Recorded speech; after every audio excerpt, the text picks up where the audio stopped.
Earlier this month, the city of San Francisco filed a landmark lawsuit accusing some of America's largest food manufacturers of knowingly selling food that makes people sick. The suit takes aim at 10 companies, including Coca-Cola, PepsiCo, Kraft Heinz, General Mills, Kellogg, and Nestle USA, for use of substances like high fructose corn syrup, flavor and color additives, and artificial sweeteners. The suit accuses the companies of creating a public health crisis, especially among children, linking ultra-processed foods to a rise in diabetes and healthcare costs. Some of the language is very charged, of what defendants knew and failed to do. I mean, basically saying that they knew that they were going to harm thousands of people and just didn't care.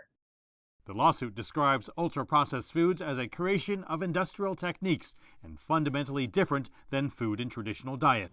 Ultra-processed foods make up around 70% of the U.S. food supply. Food expert Amrita Bhasin says compared to European countries, Americans often buy in bulk, leading to more products with additives to make them shelf-stable for longer periods of time. In Coca-Cola in Mexico, the ingredients are completely different versus the Coca-Cola in the United States. So even for the same product, we do see that the ingredients in the United States are different, and the reason why is largely attributed to regulation. In other countries, there's stricter regulation on what you can and cannot include in the food supply.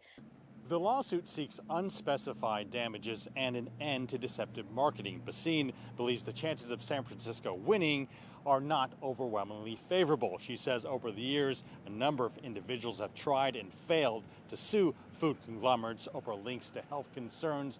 But in this case, San Francisco is comparing the case to the case in the 1990s against Big Tobacco, where Big Tobacco was eventually forced to end marketing to youth and dish out more than $200 billion in compensation.